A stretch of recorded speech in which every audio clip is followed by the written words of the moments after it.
मध्य प्रदेश के मुख्यमंत्री डॉक्टर मोहन यादव ने मंगलवार को पूर्व मुख्यमंत्री बाबूलाल गौर की जयंती पर उन्हें श्रद्धापूर्वक नमन किया।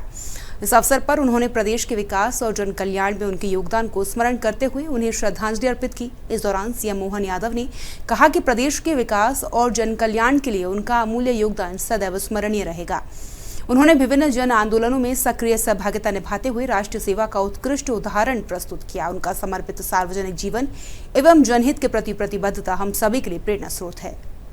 हमारे सबके आदरणीय पूर्व मुख्यमंत्री पूर्व मंत्री स्वर्गीय बाबूलाल जी गौर साहब का आज जन्म जयंती है। एक ऐसे नेता के नाते से उनको जाना जाता है जो राजधानी जैसे जगह पर भी प्रारंभ में भारतीय मजदूर संघ से लगाकर जनसंघ और कई प्रकार के कामों में उनने अपनी एक पहचान बनाई। और विधानसभा भी ऐसी विधानसभा और कांग्रेस के उस प्रचंड बहुमत के कार्यकाल में भी अंगद के पैर की तरह उनने अपनी विधानसभा और विधानसभा के मतदाताओं के साथ रिश्ता बनाया। मैं स्वर्गीय बाबूलाल जी गौर साहब से व्यक्तिगत भी परिचित था और उनके साथ कई बार अलग अलग रूपों में काम करने का मौका मिला। उज्जैन का विक्रम उत्सव के पहले वो हमारे आशीर्वाददाता रहे। संगठन की दृष्टि से भी, नेता प्रतिपक्ष के नाते से भी कई कारणों से बाबूलाल जी गौर सदैव हमारे लिए स्मरणीय भी रहेंगे और आदरणीय भी रहेंगे।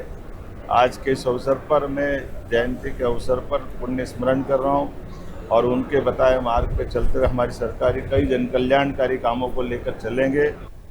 मध्य प्रदेश के मुख्यमंत्री डॉक्टर मोहन यादव ने पूर्व मुख्यमंत्री बाबूलाल गौर को श्रद्धांजलि देने के बाद मीडिया से चर्चा की।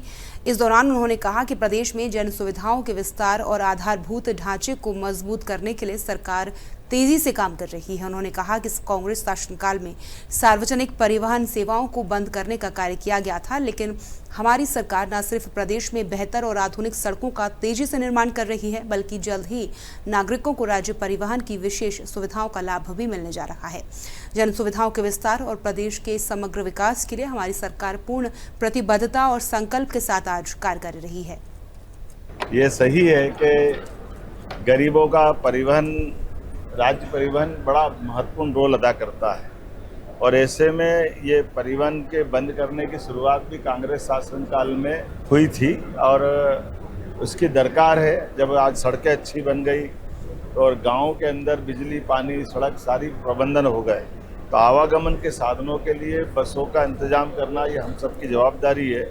हमारी सरकार के गठन के समय हमने मुख्यमंत्री सुगम परिवहन सेवा की जो घोषणा की थी, अब धीरे धीरे करके हम उसकी तरफ बढ़ रहे हैं और इस साल का रक्षाबंधन बहनें अपनी बसों से जाएगी, ये प्रयास कर रहे हैं। ये परिवहन मध्य में होने के कारण से मध्य प्रदेश में भौगोलिक दूरी यहाँ बहुत ज़्यादा है और इसके अभाव में खासकर हमारे ट्राइबल के बेल्ट में जो लोडिंग वाहन रहते हैं उससे परिवहन करना पड़ता है। उस सब का निराकरण सुगम परिवहन सेवा है।